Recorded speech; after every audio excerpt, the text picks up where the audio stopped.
Hi, everyone, and welcome to another episode of our podcast, Adoption and Beyond. My name is Nicole Fowler. I'm the Director of Social Services at Adoptions from the Heart and the co-host of this podcast. Hi there. My name is Alyse White, Social Service Program Manager at Adoptions from the Heart and the other co-host of this podcast. Today, Alyse and I decided to take this time to speak about motherhood. Alyse and I both recently became mothers, and we wanted to take this time to talk about the nuances of motherhood and how it affects the work we do as adoption social workers. We have also invited Kristy Hartley-Galbraith to join us during this conversation. Kristy is the Director of Marketing and Communications at Adoptions from the Heart. While you may not see her during these episodes, Kristy is always behind the scenes helping in the production of this podcast.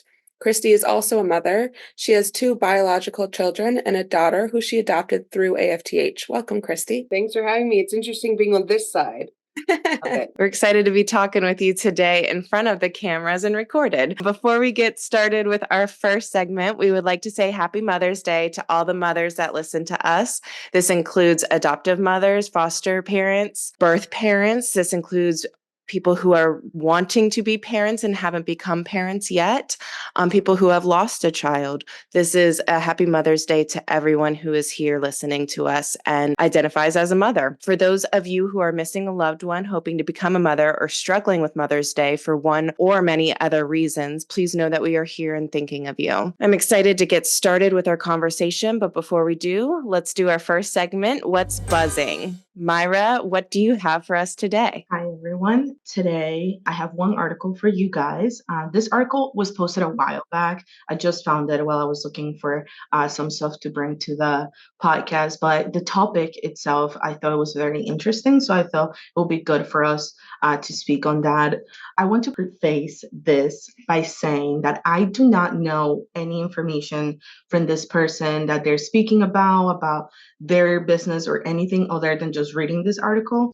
I don't think you guys know either. So I just want us to talk about the technology that they're talking about and how it could be helpful or not helpful for social workers. I just thought it was an interesting topic. So the title of the article is Inspired by Online Dating, AI Tool for Adoption Matchmaking falls short for vulnerable foster kids. The article speaks on AI tools, an AI tool that was created by a former social worker, Tia Ramirez. And I'm just going to read a little bit. The article is very long, and I would say if you guys want to read it, go and read that so you guys can read all of the information. But this is just a little part that I took from the article. It says, an artificial intelligence powered tool that ultimately can predict which adoptive families will stay together. Ramirez claimed that this algorithm, designed by former researchers at an online dating service, could boost successful adoptions across the US and promote efficiency at cash-strapped child welfare agencies. So some of the criticism that this AI tool has received, and that was mentioned during this article, was that it has produced limited results, that the tool wasn't useful and often led to unwilling families, and that these types of tools can just exacerbate like racial disparities and discriminate against families based on characteristics they cannot change. So overall, there has been a lot of pushback by some of the social workers that are using this in saying that the technology it hasn't done well. So I know you guys don't work on foster care, and this is a little bit of a different topic, but I just want to bring this about, we hear about AI and AI things happening all the time, new technology, and that's always, good when it can help you with your work and do your work better. So as adoption social workers, what do you think about these type of tools? Do you think they can be helpful? They can be harmful? How do you feel about AI choosing families or choosing kids for families? I think that humans and human behavior and human nature is unpredictable, and especially with children.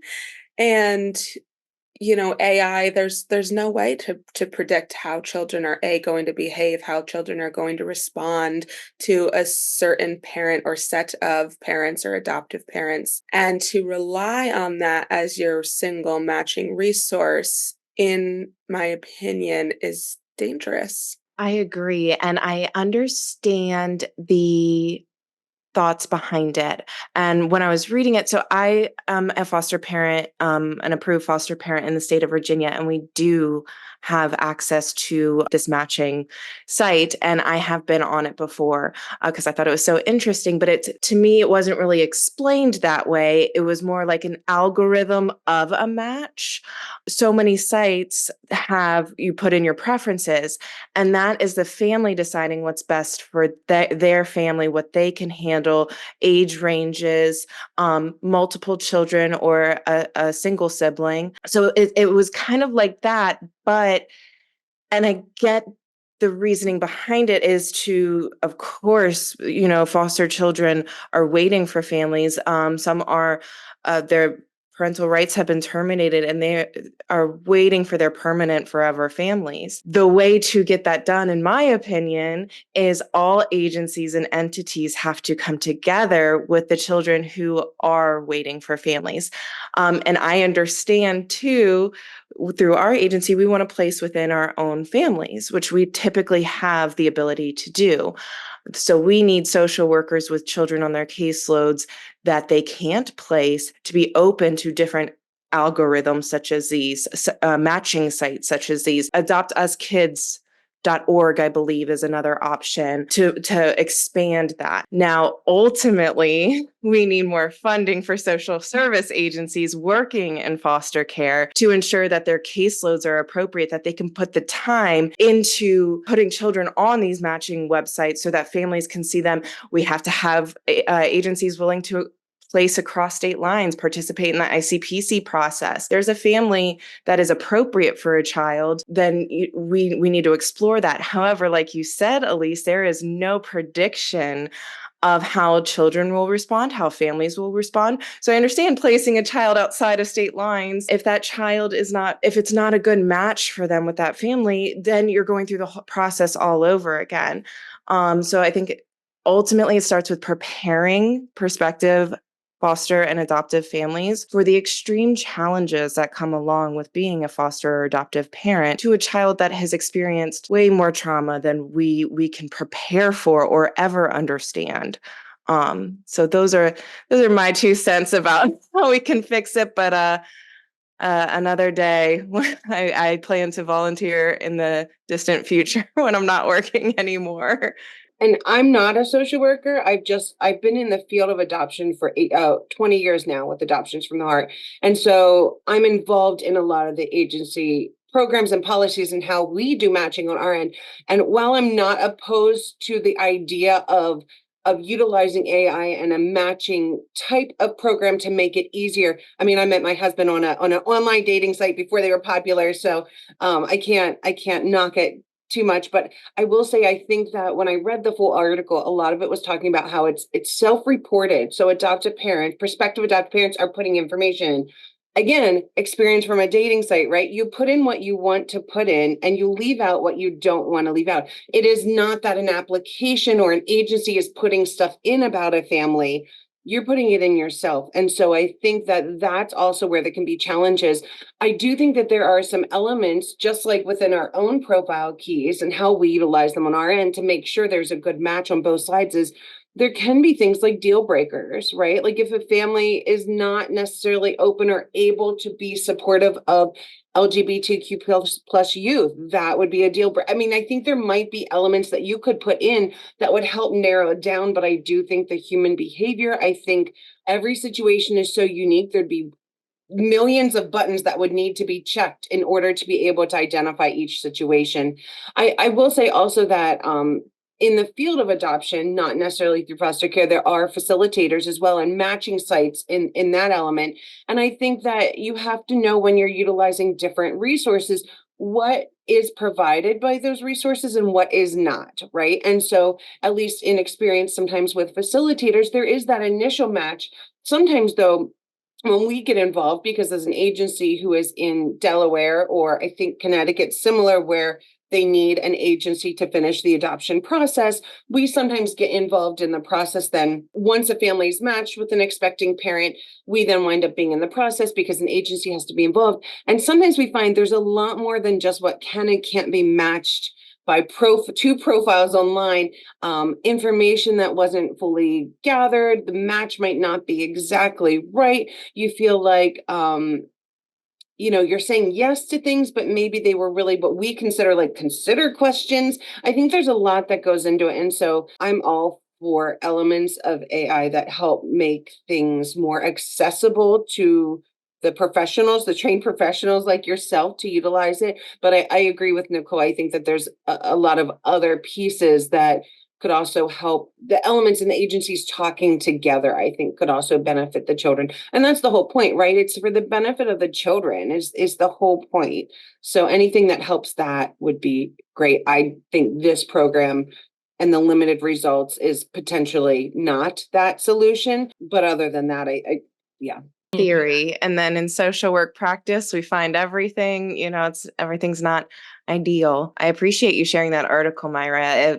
I did not know that is what the purpose of the website was. I thought it was purely just a search. So that was very interesting to read.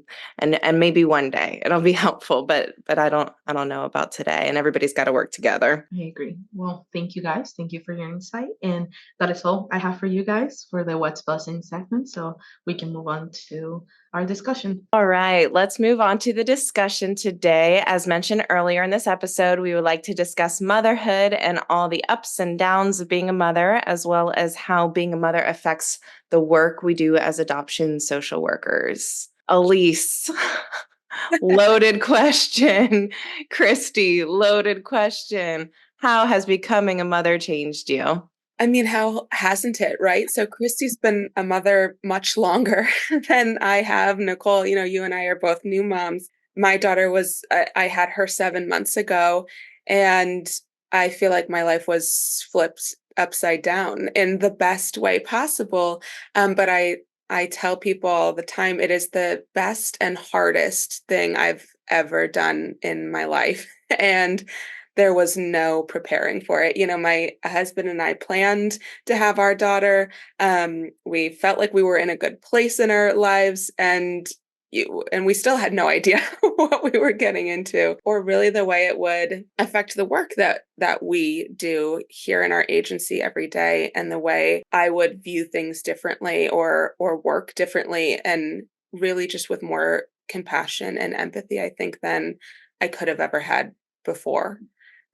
Would be the biggest change for me in terms of coming back to work and jumping back into what we do every day. Kristy, what about you? Because you have more experience. Good and bad, right? I think it's different because it's also you and Nicole are both newer moms, but it's also the resources that are out there are different. And again, for me, they were different than our parents. And so I think for me, I mean, the perfect parent in many ways is somebody who's not yet a parent, right? We all have ideas of what we're going to be like when we're going to be parents. And then it's really putting that into practice. And I think I have a very type A personality, which can be great for many things, right? Like when we're having the go bag, I knew what I wanted in it, right? But when it comes to the flexibility, I think that's been huge, is also having grace for myself, right? Because we want to be we want to be strong parents that are raising children in the right way, whatever we define that is, right? And I finally had somebody say, it was passed to them, but it was like, because you're worrying about being a good parent, you're a good parent. Like, because we're trying to be thoughtful, we're trying to grow, we're trying to change. I think that's a great element of what being a good parent is. And I also think being able to just appreciate other people's techniques of parenting, right? And so is this something that my husband and I agree on? Is this something that we're fine raising our children this way, but maybe outside community members aren't? And I think it's just kind of having those open communications and knowing that just because you've always done it one way doesn't mean that you can't change. My children are, oh my goodness, my oldest is going to be 13 and he's going to be 13 this month. So I have a teenager, which he reminds me about daily. And then I have an 11-year-old. And then my daughter, who was adopted through agency, just turned 9 a few weeks ago.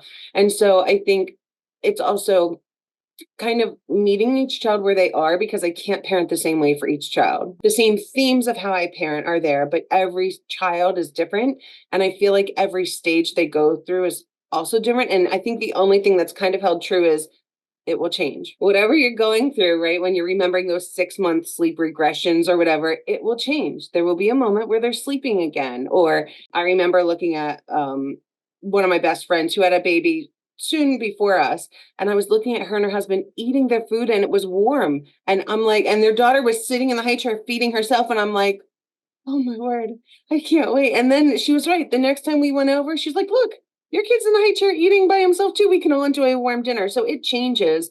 And that's for the good and the bad, right? Like the precious moments that you have. And I think in general, it's just been appreciating the moments and also understanding that it can still be very hard and exhausting and emotional. So I think it's the balance. What about you, Nicole? I love that you mentioned the balance. I'm going to cry already. I have very much embraced it, and I have had such a wonderful support system through this. And it is, like Alyse said, something you can't prepare for and life changing. And I knew that throughout the process of preparing to be a parent. Biologically, I will say too, I have a daughter that came to me through foster care who is off at college now. And we've been together for a few years. And she has been such a support in me she actually drove me to the hospital after my water broke. So such a support in growing my family biologically as well. And my son is 10 months old, and it's been wonderful and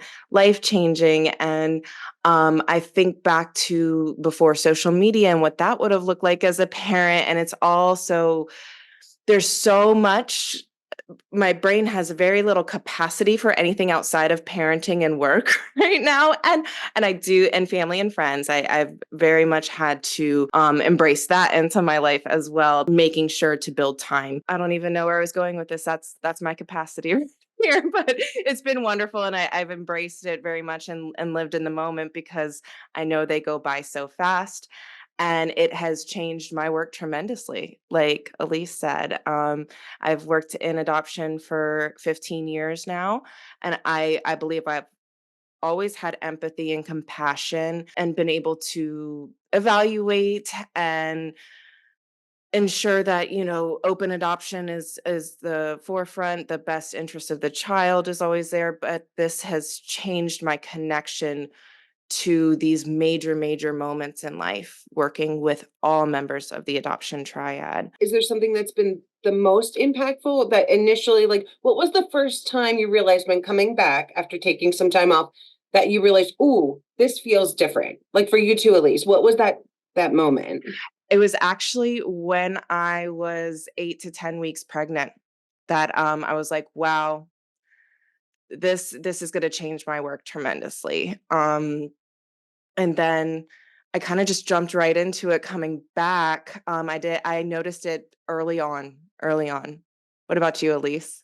Yeah, I think the first birth parent I worked with since coming back from leave was my moment of, I've always understood the gravity of placing your child for adoption. Now being a mother and thinking about if I had been in a place where I was in a position where I was needing to place my daughter with a family, and what that would, I mean, it's gut wrenching to think about that. And I don't think you can ever understand the capacity of that decision if you don't necessarily have your own children. And that was really hard for me as a social worker. I had to do a lot of introspective work on how can I be a good social worker? How can I be the best social worker to this birth parent who's really in need of a support system when I'm internally breaking down over her decision? So that took some work for me, and just taking my own feelings out of a situation and realizing, yes, I'm always going to, you know, have compassion and empathy, but I can't bring my own emotions into somebody else's plan and placement and situation and match. I had to take a step back and do a little work in making sure that I could continue really helping our clients and not putting my own burden on them. Well So said. Well said. Very well said. And I think it's helped my capacity to be a support to somebody going through something that I haven't had to imagine going through. And being the best support possible, which is removing ourselves and being there primarily for the other person. But that's hard to do, and then go home and shut anything off that happened at work, difficulties with placement, adoptive parents, disruptions, placements, any of those things, going home and settling in with your family and parenting is as well. But I haven't known any different. That's the job, and that's where we are now. What about you, Kristy? You're in a unique position. Yeah. Yeah, and I work in marketing, and so when I first became a parent biologically, I think it was a deeper understanding for both sides. I'm married to a therapist too, and I like to think that I'm very empathetic towards all the parties of adoption. I think it's different the deeper you get into it, the deeper it is too, right? And so I think becoming a parent helped me to have a deeper understanding for prospective adoptive parents that maybe have gone through a very, very long journey to get where they are. And having that knowledge, and now maybe on top of an infertility journey, they're now been waiting for 2 years. So like the understanding of that, and at the same time also understanding the expecting parent perspective, the expecting father perspective, at watching my husband become a father, and understanding his role. And he was a stay-at-home dad with the kids. Well, I mean, and he worked evenings then, and so kind of the role reversal was, his involvement was and want to be with the children, and want to raise children was equal to mine. And so I think it gave all of those things deeper meanings, hit and adoptees as well. So I also adopted my daughter. I think the deepest impact was also on expecting parents when I went home with my child afterwards. I think it hit deep. I think, right, you're hormonally going through, I don't your body, your mentality, you now have this little baby that you're taking home, and there is no handbook. There's a handbook for everything. There's no handbook. And I think also just what your body is doing. And I felt like the hormones and the hormone releases I got from snuggling with my little one, or the care of people coming over and providing food and nourishment for you while you're going through it. And it was a deep impact for me that birth parents are often going home from the hospital with those same hormonal changes and physical changes, and sometimes they probably feel super invisible in the world, because when they're out there, nobody sees a physical representation of what they might be going through emotionally, physically, and mentally. Whereas when you have a tiny baby and you're in the grocery store trying to get your stuff, there's a different level. And I think that hit hard. I think for me, then when we went through the adoption process, it was just interesting to me in a marketing perspective to say, "Ooh, I've been in the field, so I know some of these things." But my husband, who had just kind of joined the world of adoption while we were going through the process, having his perspective and knowing, "Oh, we should probably add some more courses about this," or, "Oh, this was kind of impactful as we went through the process." From a marketing standpoint, and Myra, who was on earlier, has seen the change too a little bit, I think, over time, is I wanted to also make sure we were sharing every voice in adoption. We are not a rainbows and unicorn type of agency. Our social media is not all positive. It's about actually having real conversations. And we wanted to elevate voices that are often unheard. So Adoptions from the Heart TV, the stories we share on our podcast, but also through our social media. I think they're not all these beautiful tied in a bow stories. These are real stories, and I think it helps people better understand what all the components of adoption are.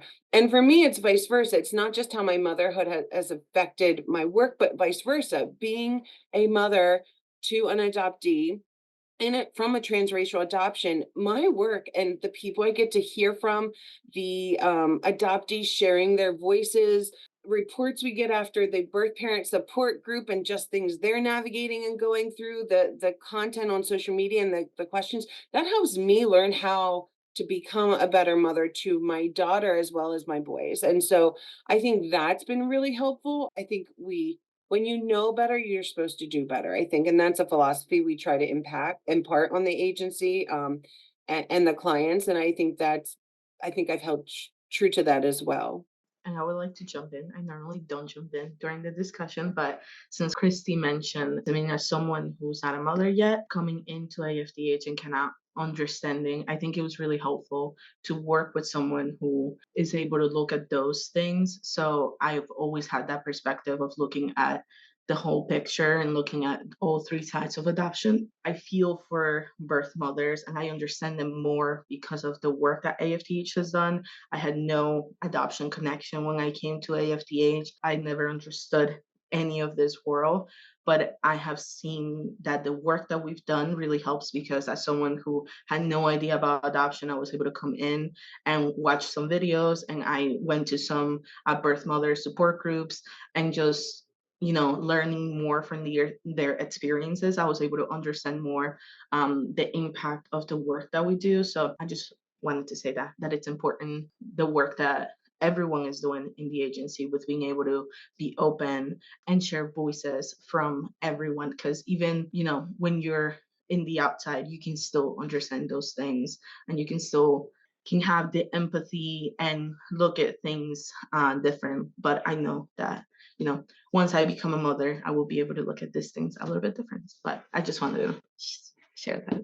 I appreciate you sharing that, Myra, because I was an adoption professional without being a mother for over 10 years, and learning our training when social workers, anybody, any department that works with us first come on, it's all right. We've got to learn about the adoption triad first and foremost. We've got to think about being in their position, think about what this means, what they need from us. So I think that it is definitely not required to be a parent to be a good adoption professional or work within the adoption community. It's about embracing that, like you said, Myra, and I appreciate you sharing that because that is a major topic that comes up in our work too. And once you start working on a few open adoptions, you learn really fast what this process looks like. So I'm so grateful to work with such a wonderful team of social workers, marketing staff, supervisors, professional administrative assistants. Everyone is so kind and caring to the whole adoption triad. Part of it is people are also drawn to the agency. A lot of those who are employed with the agency are members of the adoption triad, which I actually think really makes us unique. And we were founded by an adoptee, which has really set the whole course of why we do what we do and voices that we lift up, right? Are the work that we do with fathers is equally important. The work that we do with adoptees and trying to see how they're navigating the process as they grow and using those voices. We have adoptees who are working in our agency who are running an adoptee support group, and a lot of the interest is the 13, 14, 15-year olds, which is really interesting because the role models that they're looking for, and having people connecting with people who understand it by getting it, even if they didn't have the exact same experience, can also really be helpful. So I would say it's really listening to all these different voices and being able to adapt and adjust and remembering that if we didn't experience it, we can have feelings about it, but we really need to listen to those who are going through each of those aspects as well. And then that's how we take the feedback and we figure out are there gaps in our service? Where can we provide better support? I think becoming a parent has just added another lens to that, to our specific experience. So we can look at things in a different way. I know we touched a little bit on hormones, and I was going to share a little bit about my experience with postpartum. Is it baby blues? Is it depression? When do you reach out for support and help? And what is the functioning like as a mother? So I experienced lots and lots and lots of tears after having my son, and a brightest day of my life, best day of my life, having him put on my chest. And I wasn't necessarily sad. I didn't know what was happening. Why am I crying every day? And that my mom was with me.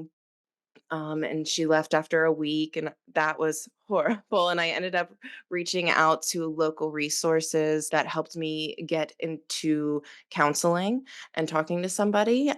It was virtual, it was easy. I could do it on my parental leave very easily. I can share that information here too in the chat or at the end. And they actually flew my mom back to be with me. Circumstantially, some things are going on, and I needed her help. And the doctor at each post pediatric visit would give me a questionnaire, and I noticed each time it got better and better. The scoring, I don't know who reviews them. I don't know how they're used, if it's not like glaring, possibly postpartum psychosis or something, because nobody ever talked to me about my answers really. It has to be very self motivated in my experience to reach out to support and get help. But if somebody's in the thick of a depression, I don't know how they do that. I would say reach out for support if that's something that you can do, or hopefully a family member would be able to help moms or dads or whoever is going through depression get the resources that they need. Things have gotten much better. I think it was like a 6-week period. And then I was like, I did not cry today. Oh my gosh. And again, everything was fine. I was like, it's fine. Why am I crying? And it was a wild time. And now I'm like, tears are just a part of being a mom now. And fear and social media and oh my gosh, what happens next? So like Kristy said, I have just tried to embrace every day and every moment, and they grow so fast. And I think it's so good to break down the stigma. It's estimated that 80% of new parents have some, especially new moms, mostly because of the body changes, the hormones, all of those things too, go through some level of baby blues, which baby blues is different than postpartum depression. And it's really good to kind of navigate those things. Baby blues is typically like 2, no more than 3 weeks is usually. I mean, I remember it wasn't until my mom said, "Do you know you cry every single day about 6:30, 6:15?" I'm like, "Yep, that's kind of my." And so then we got in a group when she was visiting with us that I would just take a minute then, she'd feed the little one, I would take a minute, I would have my cry, I would figure out what I'm doing. I'd be like, "Okay, I this is what it was today that was triggering me," or "This is what I felt like the planning or the I have to get ready to go back to work. I don't know how I'm going to navigate that." But and I think that for me, it was every time there was a change, like when my spouse went back to work, when my help disappeared, when I had to go back to work, when the child then went to daycare versus me bringing the child with me to work. I think that every time there was a change, I think it's important to know that baby blues often appears as there's some sadness, right? There's some just kind of feeling, you know, overwhelmed, unsure about abilities. And I think postpartum depression, there's estimates that between about like 15 and 20% of new moms have postpartum. And it really is where it's more than just the kind of the sadness. And I'm not saying that our sadness wasn't deep enough. I'm not saying that it's continued. It usually gets worse. There's also isolation. And there can be times of feeling self harm, trouble in appetite, trouble sleeping, even when you're completely exhausted. It's different than not having energy or time to do the things you need to do. It's more just not able to do it. And Nicole hinted on, which is really important. It's okay to ask for help, and it's okay to have these discussions. I think these discussions aren't normalized, which is why, Nicole, I'm glad you were able to share your experience because we've all gone through when we've gone through the a pregnancy, there was something that hit me too. And I'm like, why did nobody tell me about this? If everybody's saying, oh yeah, I went through that, where is that in the dang baby book? Like, if everybody's gone through it, why are we not talking about it? Right. And so I think that this helps. And I also think having support groups, even as a single parent, your support group around you can kind of notice these things and talk to you about these things and know that it's okay to say you're not okay. It doesn't take away from, and if somebody's response is, "Oh, you'll be fine. Of course you love your baby. Of course you," like, find somebody else to talk to because you need to be able to have an outlet where you can share what you're really feeling and going through and then know when to escalate it to the next level. I think that's really important. There's a site and it's the number is 1-833 TLC Mama. So it's like Tender Loving Care Mama. And it provides 7 days a week 24 hours a day support to people who are pregnant as well as new parents. And it's just a place that you don't have to feel judged. You can just have questions. You can, and they can help you monitor that a little bit too. And there's another postpartum support international is another great way to actually connect you. Nicole, it sounds like you were able to get resources locally. And sometimes you don't even know where to start with that. So that's another place that can actually get you started. I would say something that is important to know, and based off of what you said, Nicole, too, is that when you are a new mom, you are going to follow-up visits usually with your pediatrician, to your OB, those things, and that's where those assessments are typically happening. I will say it's important to know, and this is an area that then when I came back, it was like, oh, this might be a gap in our service that we should kind of identify. It's really important to note that sometimes birth parents are not having that same outside monitoring, whether it's doctors or they're not going to pediatrician appointments, they're not in the same spaces that other potential new moms could be in to just talk about those things. And so that in itself can feel very isolating too. And I think that's important to know and to make sure that we're evaluating and that the people who have chosen adoption can understand that that's something to kind of monitor and look out for too. Just take care of yourself. Always ask for help if and when you need it. There's no shame in that at all. And just being able to connect with people who understand it and can help you talk it out. Alyse, would you like to share your experience? Yeah. So I for sure cried every day for the first few weeks. For me, it was getting into bed. When we were getting into bed at night, my husband always would attempt to put the baby down, and I'd sit there and cry because she wouldn't go to sleep. So my daughter had colic, and that added a whole nother layer. And I knew what every night was gonna be like. It was gonna be every 45 minutes, we were gonna be up with her. And it was kind of, like, just getting a little bit scared of the nighttime, and that started to bring on a lot of anxiety for me. So I did not experience postpartum depression, but I certainly experienced postpartum anxiety, which is not as widely talked about. I did not ever have a professional, diagnose me with this, but I certainly diagnosed myself. I am not somebody who has ever struggled with anxiety. And so this hit me really hard because I didn't really understand what it was at first. But it was, even when she was sleeping, when my daughter was sleeping, and I should have been sleeping, I was putting my hand by her nose to see if she was breathing. I was putting my hand on her chest to see if she was alive. I mean, that's how really anxious I got in those first few weeks. I also had a C-section, and so getting around and moving around was harder for me. And my husband, who's just amazing and the most incredible father, and did everything really for our daughter in those first few weeks because I had such a hard recovery. I found myself seeing him walk around the house, and I was jealous that I was walking slowly, that I needed his help to get out of bed sometimes, that he could walk out to the mailbox and nothing had changed for him physically. Everything had changed for him emotionally. I mean, our lives were turned upside down, but I was looking at my husband who was doing everything for me and for our baby, and I was jealous that he had no that physically nothing had changed for him, and I think that also added something for me, and then made me feel super guilty because he was amazing, and there was nothing, that he had done that should have made me feel some type of way, but I wanted to feel better. I wanted to not be in recovery. I wanted to feel like myself again, physically, emotionally, mentally, and I didn't, and I was jealous that my partner did.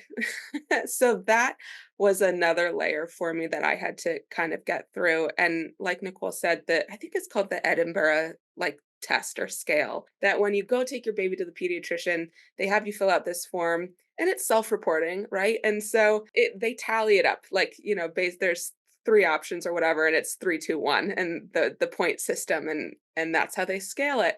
And every time the pediatrician said, "Oh, you're doing, you're doing great. You're not in any danger zone for postpartum depression." And I kept thinking to myself, I know that, but the anxiety I'm feeling, it is feeling out of control." And I never said that to her. I never felt safe enough to say that to her, even though I love our pediatrician. And I said it to my husband and I said it to my mom and my dad, who were just, and to this day are incredible supports for us. And so they stepped in and gave me, breaks, but nobody could get me past that anxiety but myself. And once I started coming out of that fog, everyone that's had a baby knows that that fog lifts at some point.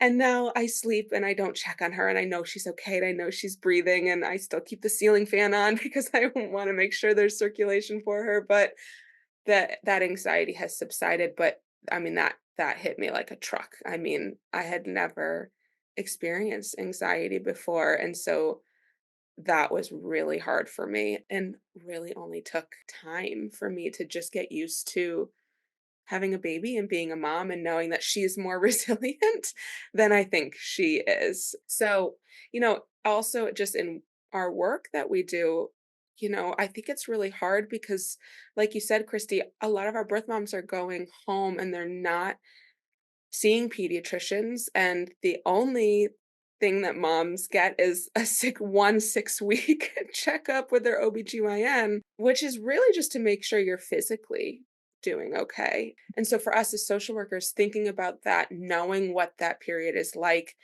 and trying even harder to make sure that we're reaching out and being supportive and offering resources beyond just ourselves and our own agency for our birth parents is so important and something that I think I've just realized more. Mm. And I think making an adoption placement obviously adds to the feelings that might be had during that time, right? I mean, there's a loss, there's a sadness, and it doesn't necessarily always mean regretting the decision. It makes sense that there's deep sadness when making an adoption plan. And I think it can be hard to uncover those layers sometimes of what also is next level when it comes to needing help from other professionals in that level of depression. And we would encourage, if anybody is feeling those feelings or thoughts, to ask for help. 988 is another great resource. You don't have to feel ashamed to call. You can ask for help. They can help you get resources. We just would never want somebody feeling like they were feeling these things and couldn't talk to somebody about it. And that brings up a great point of adoptive parents as well. Can we talk to our social worker about this when they're evaluating this placement and a post placement visit? And how do we navigate that? And I would say, as a social worker, talk to somebody no matter what, whether it's me or somebody else. Know that your social worker is not there to judge you. They're there to help you. And so they really, really want to know what are the struggles that you might be having because they might have resources that can help you with that. And so that's really important, is to be able to trust your social worker and know that they really are looking out for you too. And they want to help all of their clients be able to navigate the transitions and the changes. I think we're going to share a little bit about our experiences and insights into the challenges and rewards of raising children, regardless of whether they're biological, adopted, or fostered. I'm just going to go ahead and jump right in and say, with my daughter through foster care, the joys are wonderful to have that relationship with someone so special. And so she dealt with so much and so resilient. And now she's at college, and I'm just so proud of her. And to feel such a deep connection to her has been wonderful. And again, she's been so supportive of her little brother coming in, and she's been a good big sis. But also, I've shared with her that I want my son to see her thrive in the world. She was very worried about me last summer. Of course, we were all living together, and which can be challenging on its own too. But I said the best thing you can do is be a good role model for this little guy and show him that you're going to go live a wonderful life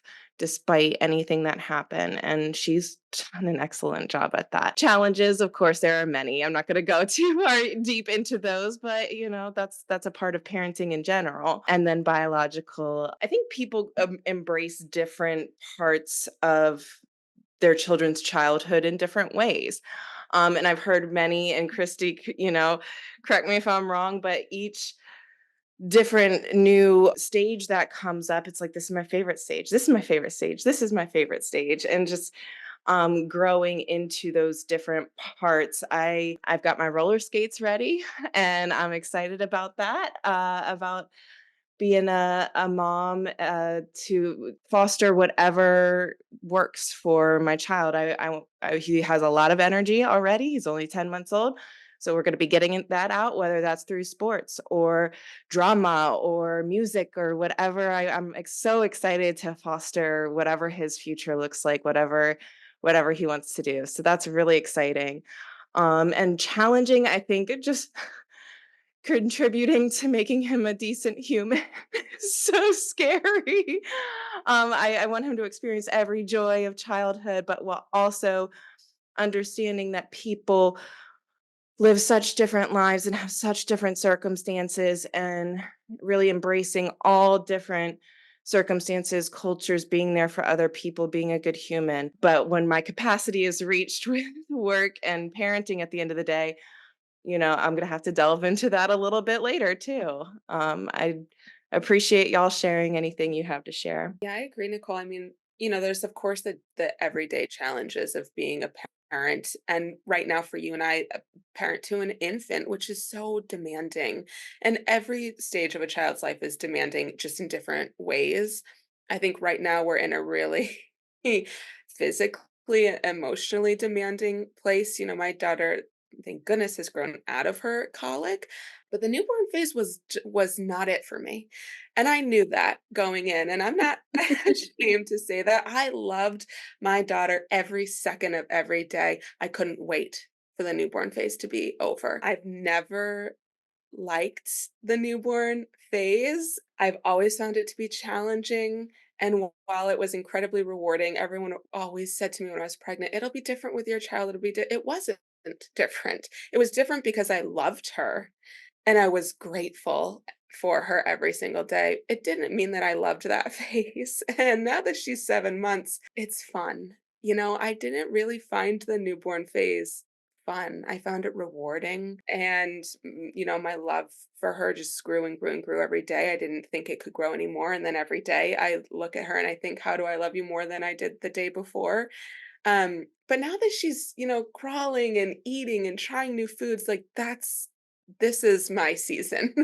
And where I really thrive, and watching her grow and do new things is so incredible. And of course, really challenging when you've worked a full day and you come home and you feel guilty because you've worked a full day and you've missed a day with your child. You get home and you only have a couple hours before they go to bed, and you're trying to get everything in, but then they've had a full day and they're tired, and you see them when maybe they're a little cranky and they're not at their best. And you're trying to juggle, that's a challenge for me, and just feeling like I get so much out of my job and I find my job so rewarding. And then I get home and I think, why wasn't I home with her all day? And that's challenging too. So that balance, that work-life balance, and thank goodness that our agency allows us, some work from home days. And in those days, grandmas come over and they watch her at our house so that I can still be there and I can take my lunch break to play with her. But that work-life balance has been challenging for me, certainly.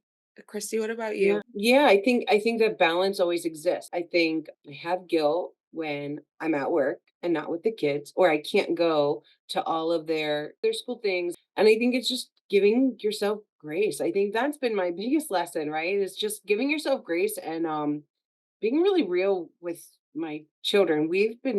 My husband and I have always just been really honest with them from the beginning. Like, I never just put on a face of loving every moment of every day with them, right? And I can't even imagine anybody can do that. But because Nicole, I have not loved every face.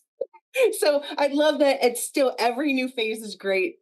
Love that for you. At least I'm glad that you were very honest saying didn't like the newborn piece. I loved when mine were finally out of diapers for many different reasons. But I think that having grace for yourself and letting your kids see, like, one of our biggest kind of rules in our family is we apologize to our kids too. Like, I say sorry.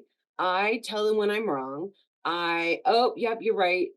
I shouldn't have just assumed you were up there smacking your controller on the ground when it was really had fallen on the ground, right? And so I think sometimes we just we apologize to them, because how can they learn how to do real apologies and say sorry for things if we'll never do it for them? And so I think that's been really good for us. And it also makes me feel like I don't have to be this perfect parent for them. It's very interesting to me when you have younger children and you go to a grocery store, for example, I will have about the same amount of people say, "Oh, you have your hands full," as I have the amount of people say, "Oh, you're going to miss this so much." I think it's very true, right? Your hands are full, whether it's one or five, your hands are full because you're trying to be all the things that they need.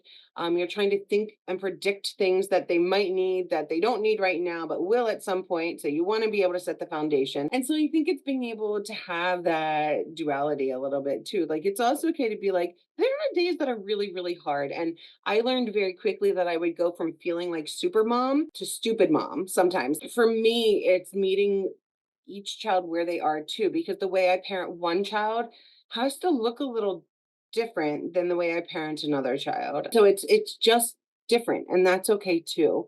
And each child has a different love language also, right? Like I've got one snuggler, and when I need those snuggles, I'm like, "Do you want to watch Disney and chill?" Yes, great. We get snuggles on the couch. And the other one is very attentive to what's going on. And so when he saw that I had dropped things on the floor and he runs over and he gets them. Like, so every child is just different, right? And the goal is to raise human beings that I don't necessarily need them to get A pluses in schools. I don't necessarily need them to be the best at sports or to be the chair one of oboe or what I want to raise good humans, and so I want them to see others. I want them to see differences and celebrate that. I want them to be able to look around the room and think, who's not here that should be part of this discussion? Like I want the kids to have a bigger sense of who they are. So when you step outside and you see them doing these things, now that I have a 13 and a 11 and a 9 who says she's 19-year-old, I think that it's great when you see those things happening. Like I didn't have to say to them, "Look, the older gentleman who just lost his wife needs help getting those groceries in. Can you go do?" They're just doing it, right? Like we want good humans in this world, and no matter what they decide to do with their life. And I think that's been big. Parenting a child who was adopted is a little different. We have open adoption relationship.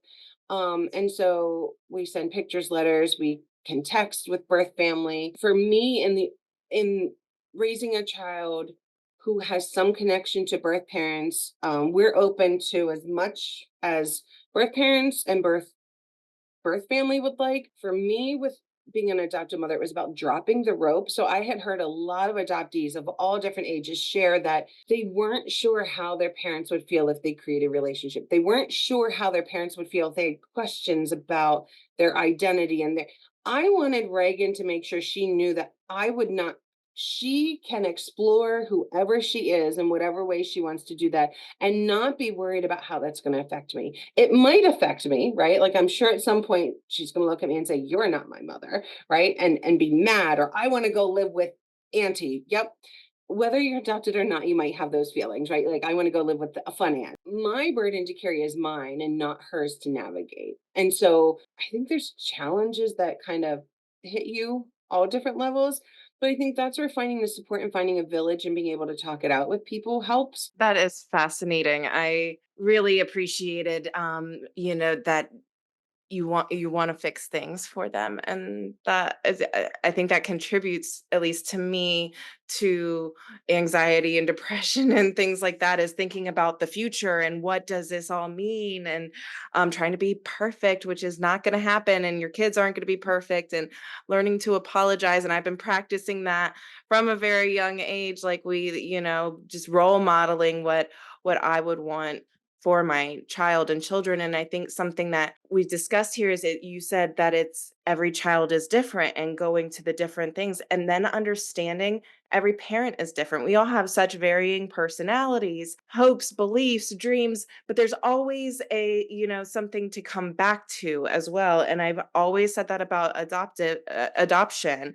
Every adoption is unique, but there's always just this thread of similarness, and being able to embrace that and be a part of your community, embrace other people. Kristy, exactly what you said.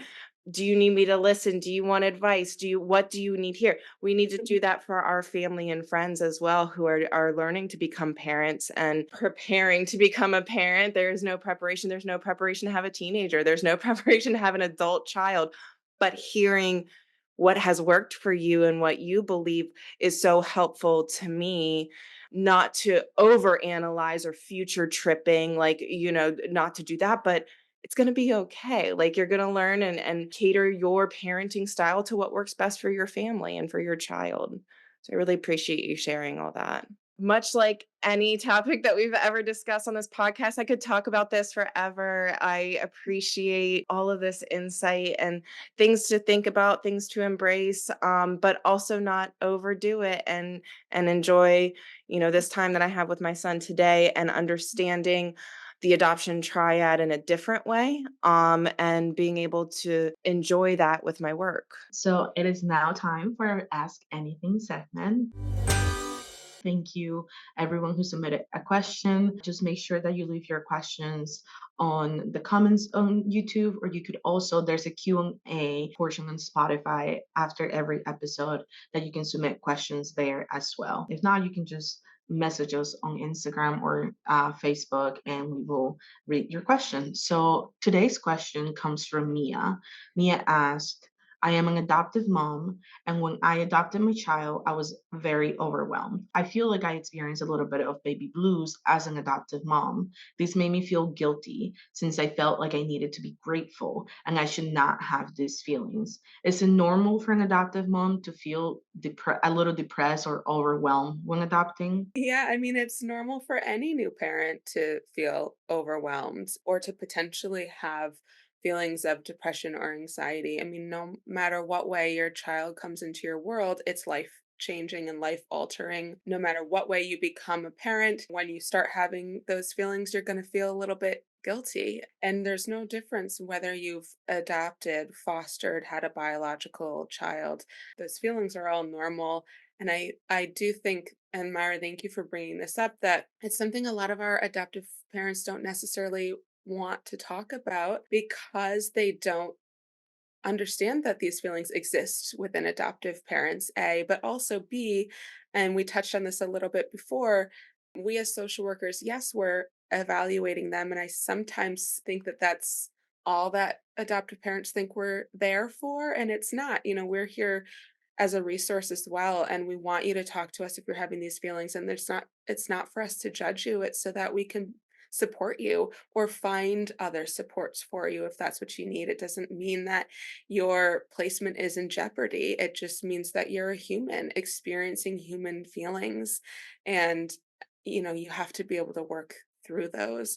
So yes, it's very normal. I've experienced it with my own clients. Nicole, I'm sure you have as well. And Kristy, just as an adoptive mom and a mom of biological children, I'm sure you had a lot of similar feelings as well. I don't want to speak for you, but overall, just to say that that's normal, and to talk to somebody, if not your social worker, talk to somebody, because everyone deserves help and no one should feel guilty around it. Yeah, I think just like what we talked before, that there's a difference between baby blues and the normal transition. And then there's also, which is even more or less talked about than postpartum depression, is post-adoption depression, which is often shortened with PADS. The term wasn't really coined until 1995, and it was really coined by June Bond. She's an author, but she also was an adoption professional and an adoptive mother. And she would notice the conversations she was having over and over with newly placed adoptive parents. And it was, I feel like I should feel more excited. We've been waiting years for this. I feel like I shouldn't be feeling this sadness. I feel like I should be loving every moment. How can you love every moment where you're getting up all hours of the night, right? Like that's just not real. But there is a level of, it's very similar to postpartum depression. It's similar in the fact that it's when it's extended, it can be about isolation, it is deeper feelings than just the levels of anxiety and sadness that typically come to. It can cross into something that could really use a professional help, because professionals can help you navigate that and identify what it is. There's estimates that between 11 and 12% of new adopted parents experience it. Keep in mind, it can be fathers as well as mothers. And so this isn't limited, this isn't caused by hormones. PADS is not caused by that same hormonal imbalance that giving birth to a child and having those different hormones in your body is. It's very different. And so I think it's really important if you're starting to go through things that are not just isolating you, but making it hard for you to do your normal daily tasks, get up and shower, and not because you're tired from normal parenting stuff, right? If you don't have the desire to do those things, you can feel helpless, you can feel the guilt, the trouble forming attachment, and then you're kind of hyper fixated on that. But just asking for help is really, really important. And if you are a partner and watching somebody go through this, it's important to also talk to them about it and figure out if there's help. We did have a woman, Liz, who had a very severe form of post-adoption depression. She was very candid with us. We did an episode with her on Adoptions from the Heart TV. It was season 10, episode 2.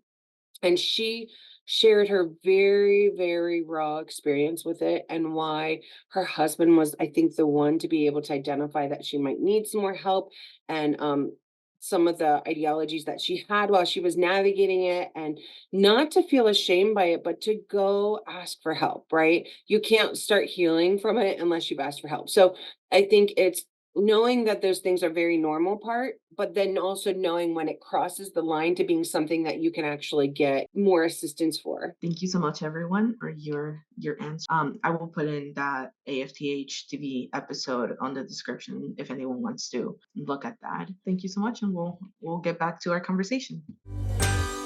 Great conversation with Kristy today. Nicole, what was your sort of main takeaway, if you can have one main takeaway from everything we've talked about today, that sort of stuck out for you? I'm just going to say you're doing a great job. You're doing a great job, prospective mom, prospective dad, mom, dad. You're doing a great job, as Kristy said it, to kick us off this episode, because you care, because you're thinking about these things. You're doing a good job. So that's my final thought. What about you, Alyse? Yeah, on the same note, and echoing what Kristy has said, and something that I'm learning each day is giving yourself grace as a parent, as somebody that's hoping to become a parent. No one is ever going to get it right 100% of the time, but I consider it, a win when my daughter has been fed and bathed and she's ready for bed and I've loved her all day. That's a win for me. Even if she cried half of the day for no reason other than, she was grumpy, that's okay. I made sure that I did my part and I gave her love and I provided a safe space for her, and that's a win for me right now in the phase and stage that we're in right now, and that will be ever changing and ever evolving. But as with anything else in life, you have to be kind to yourself, and that's hard to remember sometimes, but if that's one thing that we can all do at the end of the day is think about the things we did do that were right, and remind ourselves that we always have tomorrow. We can always do something different. We can always do something better. But as long as we've made it through the day and are kind to ourselves, that's the most important. Well said, Alyse. Kristy, do you have a parting thought for us, our discussion today? I think the biggest thing was hearing both of you. I've seen both of you kind of grow and change in different roles, also in your involvement at the agency. And I think it's been very interesting and incredible kind of to watch how the empathy can deepen and broaden in different things. And I find that motherhood and what you guys talked on, it sometimes just brings more questions to us in a good way. It's more things to talk about, more things to figure out. Are we providing the service in this aspect? It gives us more information to kind of work from, I think, which allows us to kind of navigate our what we do as professionals in a different way too. And so always being curious, being ever changing and adapting, I think is really been important through the process. Thank you all so much for listening to another episode of Adoption and Beyond. We are so grateful we were able to share our insights into motherhood and how it affects the work that we do. If you enjoyed today's episode, you can really help us out by liking, subscribing, rating, commenting, sharing this podcast with somebody who needs to hear this or somebody who's just learning and starting in the beginning of the process. Make sure you also subscribe to our YouTube channel, Adoption and Beyond Podcast. If you haven't already, you can head over to our website at www.afth.org for more information on our services for pregnant people, prospective adoptive parents, and professionals looking to learn more about adoption. Thank you for listening, and we look forward to connecting again.